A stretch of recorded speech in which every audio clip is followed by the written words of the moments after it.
Bonjour à toutes et à tous, c'est Stan pour le site Etydia, etydia.com. On va faire notre suivi hebdomadaire du S&P 500. Et cette semaine, il s'est passé beaucoup de choses sur les marchés, en particulier sur le S&P 500, l'indice phare des actions américaines, mais pas que, un très bon indicateur de ce qui se passe sur les marchés actions d'une façon générale. Eh bien, cette semaine, comme la semaine précédente, eh bien, on a, comment dirais-je, consolidé, c'est ça. Alors, c'est selon l'humeur, hein, parce qu'il y a eu de sacrés mouvements. Selon l'humeur, parce que il y a eu énormément de comment dirais-je, d'arbitrage sur les valeurs. Vous avez bien compris qu'il y a une rotation sectorielle. On l'avait déjà deviné en début d'année. Vous regarderez les précédentes vidéos. La rotation sectorielle ici a été extrêmement forte puisque c'est la techno américaine qui a littéralement dézingué et à côté de ça, il y a des values qui se sont très bien comportés. Donc très clairement, maintenant que les résultats sont passés, je crois qu'on y voit un peu plus clair et j'ai presque envie de me mouiller sur comment dirais-je, sur des choses un peu plus nettes. Donc la semaine dernière, voilà ce qu'on avait. Donc on a toujours un trend dans le vert. On a toujours comment dirais-je, ce long truc qui nous revient depuis presque un an maintenant. Un an d'une route presque toute droite avec quelques petites voilà, quelques petits trucs. Et là on a eu des séances quand même assez bien chargées. Alors en fait, c'est parce qu'on n'avait plus l'habitude de tout ça. Vous voyez qu'on a pas mal ronronné pendant des mois, un petit coup de mou ici, et là ça a été un coup de mou, je pense, un peu plus fort. Donc là, on avait mis 2 zones en bleu très clairement. On va le savoir, mais moi je pense que on va aller chercher ça. Surtout que là, il y a eu des volumes très importants. Certes, sur la fin de vendredi, sur la séance de vendredi, on s'est bien repris. Eh bien, il va falloir confirmer, et pas qu'un peu, parce que là, il va falloir casser très net les choses. Et voilà, là, alors pour faire du long terme, pour bien vous rendre compte, moi je rappelle une vieille idée qu'on avait émise il y a pas mal de temps, les plus anciens s'en souviennent, c'est qu'à un moment donné, sur un marché de 10 ans, voilà, je me remets, voilà, je me mets en mois, d'accord? Donc là, on remonte à 2004. Donc on a quelque chose comme 16 ans, un peu plus de 16 ans de marché. On ne peut pas indéfiniment monter comme ça.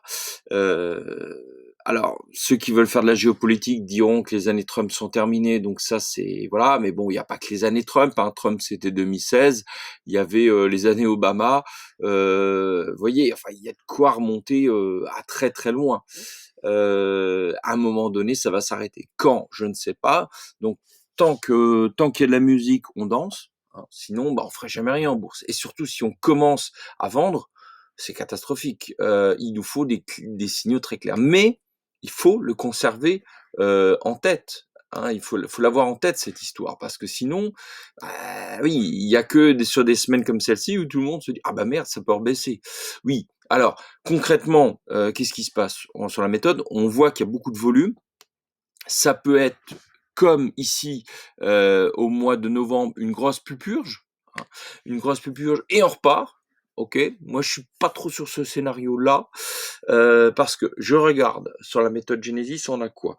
Là la tendance, on en a plus, on n'a pas de tendance, mais elle commence à venir.